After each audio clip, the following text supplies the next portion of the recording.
तो पिछले पार्ट में वो मॉर्टल मेडिसिन वैली से भेजे हुए वो 6 एल्डर्स जो कि गॉन्गसुन के कहने पर आए थे वो अटैक करते हैं और बुरी तरह से हार जाते हैं। अब वैसे तो वो सभी लोग जिफान पर शक कर रहे थे, लेकिन फिर योंगफैंग इस बात को यहीं रोक देता है। अब इस पार्ट को स्टार्ट करने से पहले आपसे रिक्वेस्ट है कि इस वीडियो को बिल्कुल अंत तक देखिएगा, साथ ही चैनल को सब्सक्राइब जरूर से कर लीजिएगा।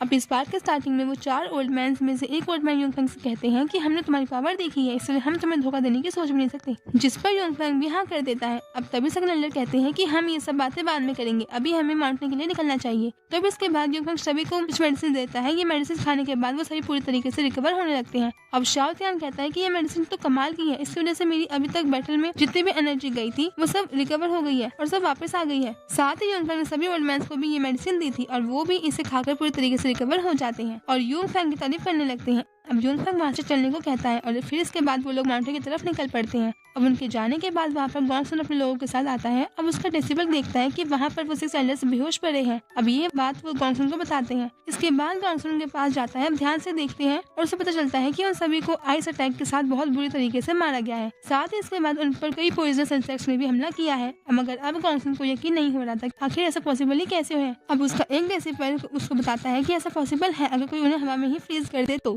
लेकिन अब ये सुनने के बाद गॉन्गसुन थोड़ा शॉक हो जाता है और कहता है कि अगर डॉक्टर येफी के पास इतनी पावर है कि वो किसी को भी हवा में फ्रीज कर सकते हैं तो इसका मतलब उसे हराना ही इतना आसान नहीं होगा। अब वो इतना कह ही रहा था कि तभी सामने उसके डेसिबल को वो डायमंड पाइथन स्नेक दिखता है। साथ ही उस पाइथन की हालत देखकर अब गॉन्गसुन और बाकी सब और ज्यादा शॉक हो जाते हैं। साथ ही गॉन्गसुन को तो इस पर यकीन नहीं हो रहा था। वो कहता है कि आखिर यहाँ हुआ क्या होगा, क्योंकि ये diamond Python snake magic power से बना है। साथ ही इसे हराना सच में अच्छे अच्छों के लिए नामुमकिन था। अब गॉन्गसुन कहता है कि क्या सच में डॉक्टर येफी के पास इतनी पावर हो सकती है। वो सोच रहा था कि आखिर ऐसा कौन है जो इस मैजिक पावर से तक लड़ सकता है। अब तभी उसके डेसिबल से कहता है कि मास्टर इंसेक्ट्स माउंटेन के हेड यहाँ पर है। इसके बाद गॉन्गसुन बग माउंटेन के हेड को देखने के लिए जाते हैं। वो देखता है कि हेड की बॉडी के ऊपर एक भी चोट नहीं लगी है, लेकिन उसकी हथियारों से थोड़ा दूर पड़ा हुआ है और वो मारा जा चुका है। अब यहाँ गॉन्गसुन को ये तो पता चल गया था कि हेड को जिसने भी मारा है उसने एक ही अटैक किया है, क्योंकि अगर एक से ज्यादा अटैक होते तो हेड खुद को बचाने के लिए फाइट जरूर करते, पर ये डायरेक्ट किल है। मगर अब वो रेड डेसिबल भी ये देखकर शॉक थे, क्योंकि वो हेड ग्रेट युआन दरनेल पर था। तो अब कहते हैं कि आखिर इन्हें कौन हरा सकता है।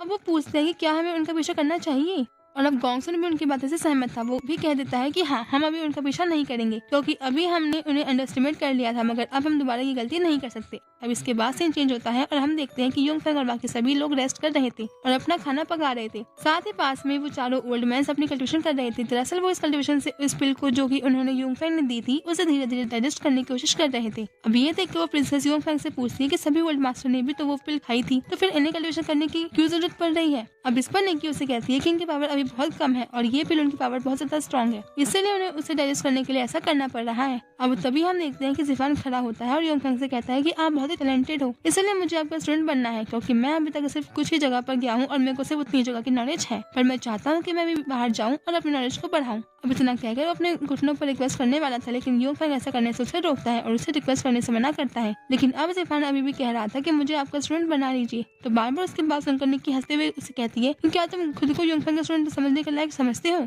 अब इस पर जिफान को थोड़ा गुस्सा आ जाता है, तो वो निकी से कहता है कि वो अभी 20 साल का है, लेकिन फिर भी वो युआन दरनेल पर कदम रख चुका है। साथ ही मेडिकल फील्ड में उसे बहुत सारे अचीवमेंट्स भी मिले हैं। अब उसकी बात सुनकर निकी उसे बताना चालू करती है कि जब वो 18 साल की थी तभी वो ग्रेट युआन दरनेल पर पहुंच चुकी थी, जो कि जिफान की करंट रैंक से बहुत ज्यादा है। साथ ही वो उससे कहती है कि तुम मेरे होम टाउन के बारे में जानती क्या हो, वहाँ के लोगों के बराबरी तुम कभी नहीं कर सकते, और अगर तुम योंगफैंग को फॉलो करना चाहते हो तो तुम्हें मुझसे ज्यादा ताकतवर होना पड़ेगा। अब ये सुनकर प्रिंसेस शॉक हो जाती है और कहती है कि योंगफैंग के साथ जाने के लिए क्या मुझे सिस्टर निकी से ज्यादा ताकतवर होना पड़ेगा। साथ ही शाओ तियान भी बहुत ज्यादा शॉक था। वो कह रहा था कि अगर इतनी पावरफुल लेडी योंगफैंग के साथ सफर कर रही है तो योंगफैंग तो ताकतवर होगा। वैसे निकी प्रिंसेस से कह देती है कि ये सब आपके लिए नहीं है। साथ ही इसके बाद योंगफैंग कहता है कि मैं खुद अभी मॉर्टल बनने के रास्ते पर हूँ, इसलिए मैं किसी को भी अपने डेसिबल के तौर पर नहीं रख सकता। लेकिन जिफान उसे रिक्वेस्ट करता है। वैसे जिफान ने योंगफैंग के साथ चलने का फैसला भी कर ही लिया था। तभी उसका एक डेसिबल उसे रोकता है और कहता है कि आप खुद ही इतने आगे की रिलम पर हो, तो आप उसके स्टूडेंट बनकर क्यों जाना चाहते हो। पर अब जिफान उसे कह देता है कि ऐसा कुछ नहीं है, ये सब वो उसकी खुद के लिए ही कर रहा है। साथ ही वो अब मन में सोचता है कि अगर उसे मेडिकल फील्ड में सबसे ऊपर जाना है तो उसे योंगफैंग के साथ जाना ही होगा।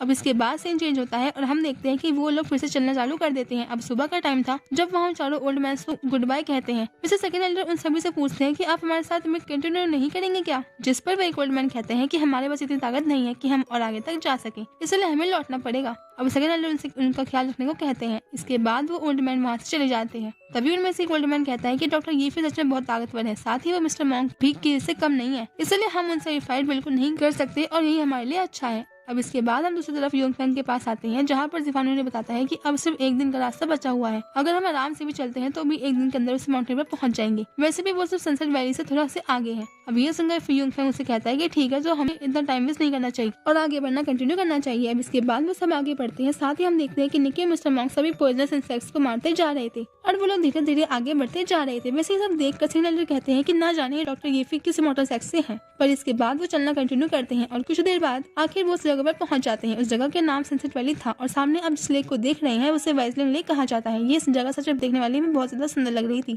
अब वहाँ पहुंचने के बाद जिफान से प्रिंसेस पूछती है कि क्या हम अपनी डेस्टिनेशन पर पहुंच चुके हैं, तो अब इस पर जिफान हाँ में सर हिलाता है। इसके बाद वो आगे बढ़ने लगते हैं हम, लेकिन तभी जिफान रुक जाता है। अब उससे इसका पूछते हैं तो वो कुछ नहीं कहता। साथ ही योंगफैंग भी रुक गया था। अब वो वहाँ हर तरफ अपनी पावर से जांच करने लगता है। इसके बाद वो सभी को बताता है कि हमें संभल कर रहना होगा, यहाँ कुछ गड़बड़ है। और ये सुनकर वो सभी शॉक हो जाते हैं, क्योंकि ये सब योंगफैंग ने वही खड़े खड़े बता दिया था, जबकि वो भी उनके ही साथ अभी भी इस जगह पर आया था।